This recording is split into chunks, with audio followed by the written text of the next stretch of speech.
Fox News alert, Denmark police have arrested a second suspect after killing the man believed to be behind two deadly terror attacks yesterday. We now know he was on that country's terror watch list.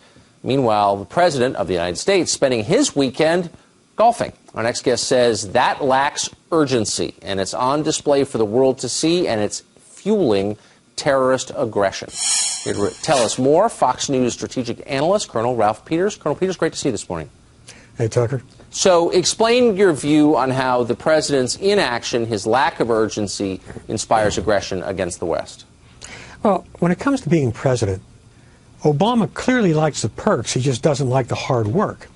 And he's a very peculiar, psychologically complex individual. Historians will be analyzing for years. But one thing we do know, I mean, look at the facts.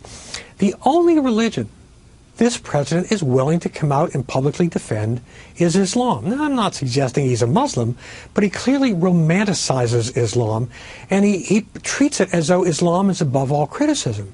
Now, Tucker, those attacks yesterday and early this morning in Denmark, they were attacks on fundamental principles of Western civilization, freedom of expression and religious tolerance. And what does Obama do? What do his minions do? What does the American left do? They flip it around and say, no, attack on the synagogue, that doesn't count.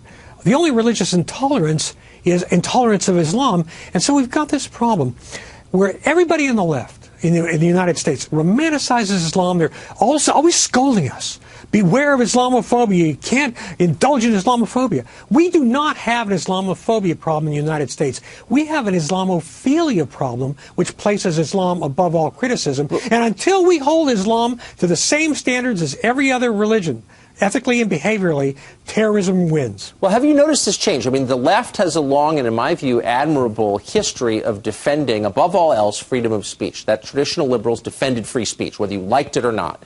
And that seems to have changed pretty dramatically in the last couple of decades, where the left is at the forefront of this effort to ban speech, to get you to stop saying what you believe because it might offend other people. And it's left to conservatives to defend freedom of speech. Am I imagining that?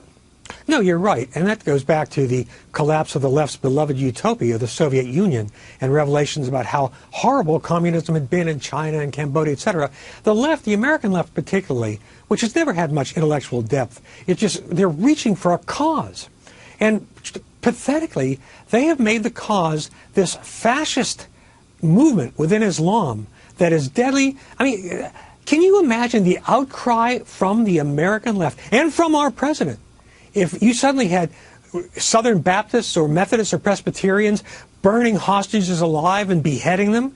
Again, our president, he just plays into the terrorists' hands by drawing moral equivalence between the Crusades and today's Islamist terrorism, as if taking Jerusalem in 1099 justified 9/11. We need adult leadership in the White House, but above all, we don't need religious hatred, but we also don't need excessive indulgence, because when you indulge in false tolerance, you enable the terrorists. Very, very interesting. Colonel, thanks a lot for joining us this morning. Thank you, Tucker.